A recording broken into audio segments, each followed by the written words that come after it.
Hi everyone, and welcome to the very first episode of Southside Dodge Rebels This Week. I'm your host Troy Gillard, and throughout the coming weeks and months, we'll have the most in-depth television coverage of your favorite Western Hockey League team, your Red Deer Rebels. We'll tell you a bit more about our show coming up later on, but for right now, let's jump right into some highlights. Go Rebels!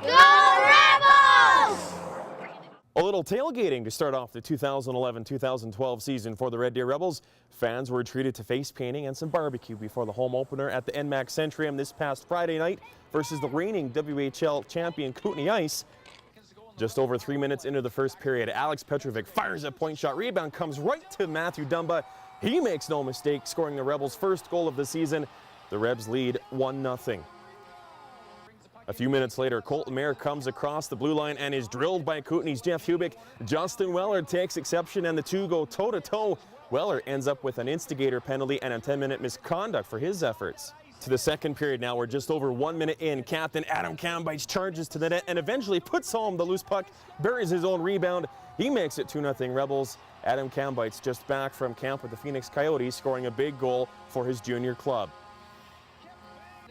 9 minutes left in the second period when Elgin Pierce blasts a one-timer for Kootenay. Eric Benoit tips it past Patrick Bartosak. Rebels late cut to 2-1.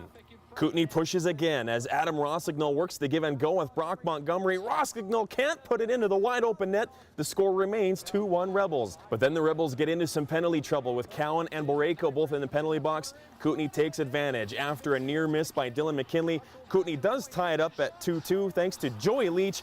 He fires it home from the blue line. He scores at 17-14 of period 2. We are all tied at 2-2.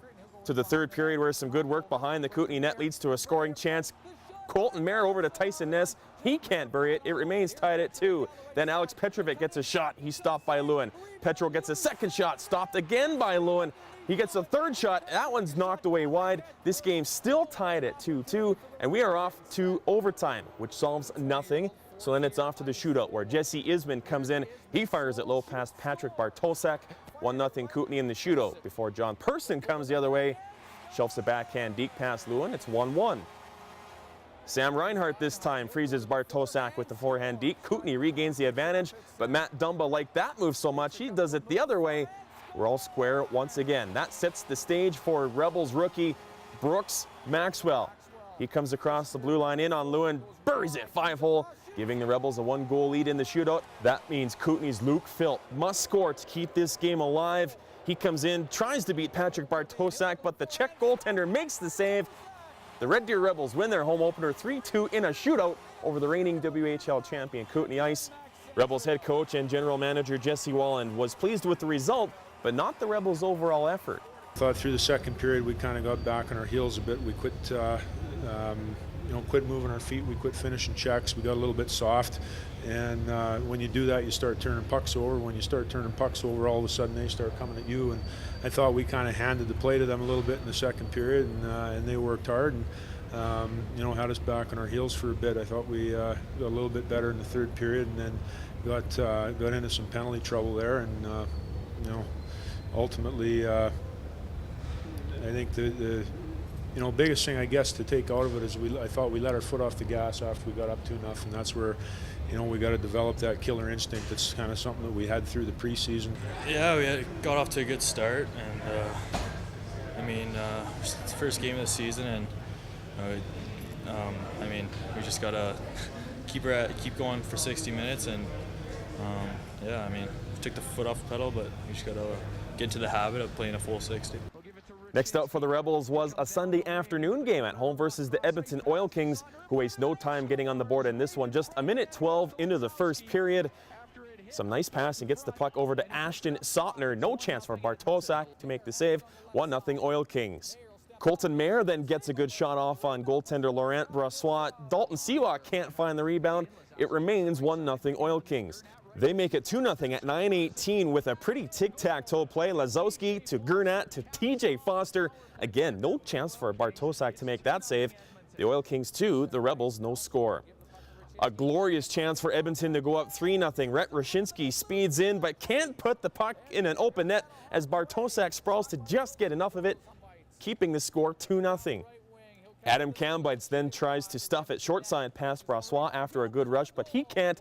Rebels still trailing 2-0.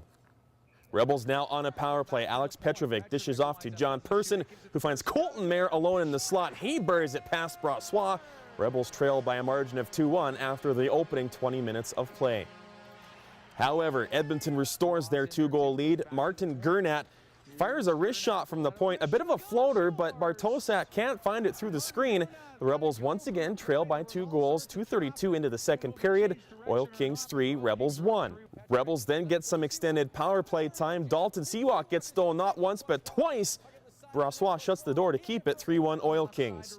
Justin Weller then knocks down Dylan Ruck with a huge hit in the corner. This was a physical affair. Rebels working their third 5-on-3 power play of the period. Some pretty passing from Petrovic to Mayer, who gets it over to John Person. He puts it home past Brassois. Just like that, the Oil Kings lead cut to 3-2. That young Rebels fan happy. He waves his flag along the glass, and it gave the Rebels some much-needed momentum. Just a minute and 1 second after Person makes it 3-2, Corey Miette with a great play out of the corner. Puck finds its way under the stick of Adam Cambites, who buries it past Brassois. And just like that, after 40 minutes of play, we're all tied up at 3-3. Early in the third period now, another great scoring chance for Edmonton's TJ Foster. He comes in point blank, but is stopped by Bartosak, keeping this one tied at 3. One more look at that stupendous save by the Czech goaltender. More good work by Corey Miette leads to John Person narrowly missing this shot from a tight angle. On to overtime now. Adam Cambites leads the rush, makes a nice pass over to Matt Dumba, rifles it off the goalpost, rebound right back to Cambites. He puts it home into the open net. The overtime winner, Cambites, his third goal in 2 games. Rebels win a thriller 4-3 over the Edmonton Oil Kings. Following the game, head coach and GM Jesse Wallen sounded a lot like he did after the first game. I like the character that we showed in digging in and coming back. We're down with a 2-goal deficit, faced it twice in the game, and found a way to come back and win. So it's a big 2 points, and we'll continue to build off it. I think in the first period we definitely weren't our best, and I think we were in overtime tonight because of that. Again, we didn't play all 3 periods, so I think we need to start playing 3 periods, and so we don't have to make it hard on ourselves. But we were able to get the win, which is great. One thing which made Wallen extremely happy was the play of Cambites, who had 3 very important goals over the first 2 games. I thought he really had an inspired shift late in the second period. In that last 5 minutes, he created about, I think he had two turnovers where he just stripped guys of the puck in the offensive zone, had a finished check, and that shift seemed to really spark us and crank it up a notch. You see a guy like him, he's your captain of your team, and you see him working like that, it forces everybody else's level to come up, and I think that was I don't know if a turning point, but it certainly, I thought our game kind of cranked up from that shift on, and you know, that's what you expect from your leader. He's that kind of guy, and we need that from him, and we need the rest of the guys to follow. So I certainly thought he led the way for sure. So 4 points to start off the season for the Red Deer Rebels as they stake an early claim to first place in the WHL's Central Division. Next up for the Rebels, a road trip out east where they face the 2-0 Saskatoon Blades on Friday, September 30th.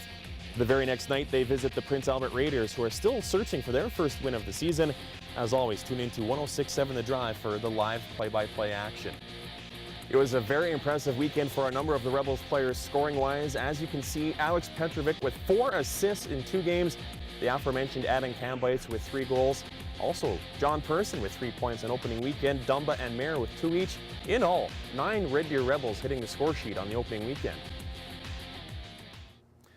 Unfortunately, headshots have become the hot button topic not only in the Western Hockey League, but the entire hockey world. The Dub is tackling this issue head on. They recently held a seminar just prior to the start of the regular season in Calgary, where general managers and head coaches from all 22 member teams gathered to go over the league's brand new 7-point rule concerning headshots. This new rule includes tougher penalties for on-ice headshots, more severe suspensions for repeat offenders, educational material for players regarding the risk of concussions, and a very interesting part of this rule, the addition of soft cap shoulder pads and elbow pads for all players throughout the league.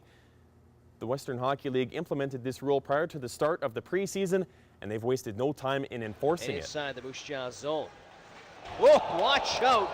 Cody Beach ahead of steam. Moose Jaw Warriors forward Cody Beach was suspended 7 games for this hit on Brandon Wheat Kings forward Bruno Mraz.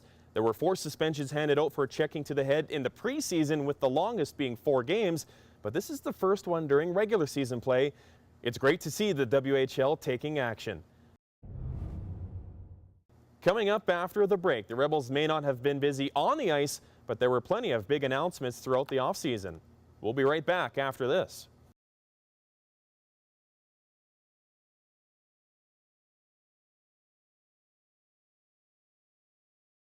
Southside Dodge Rebels This Week is presented by Southside Dodge Chrysler Jeep in Red Deer, Alberta.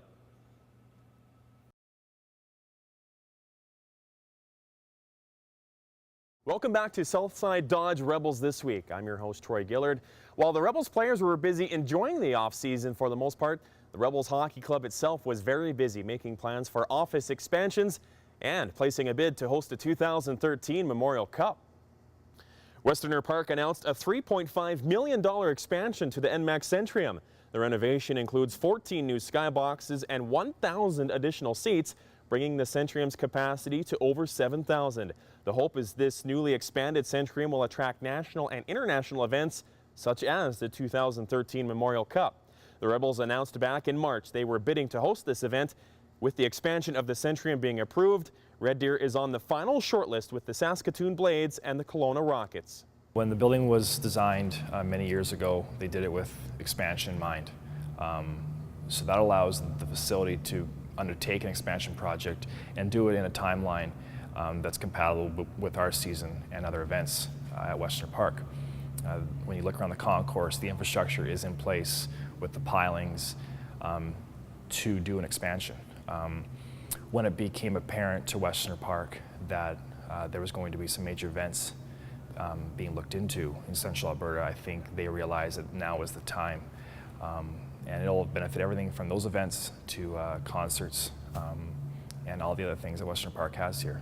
The Western Hockey League meets on October 12th in Calgary, where they will make the formal announcement on who will host the 2013 Memorial Cup. Now, not only will fans have 1,000 new seats to choose from in the coming seasons, but the Rebels staff members will also have some brand new space to work from. Construction is currently underway to add over 4,000 square feet of additional space to the Rebels head office. Right now, we are at best at capacity. We have people scattered throughout the arena.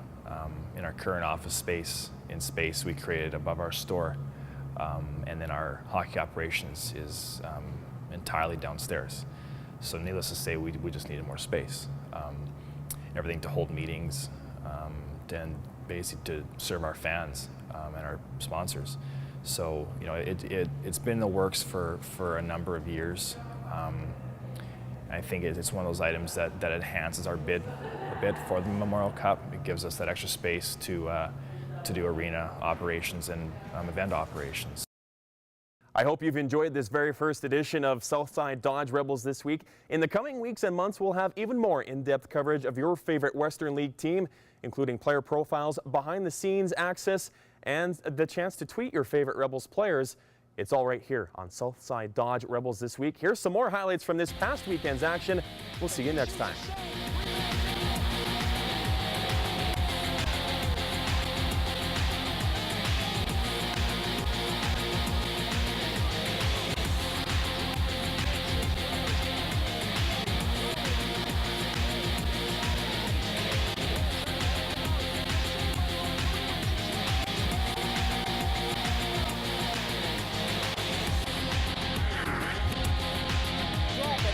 Down the right side, they're coming front, the shot saved, rebound loose, side of the net, it's still underneath Lewis, here comes the shot, doesn't get through.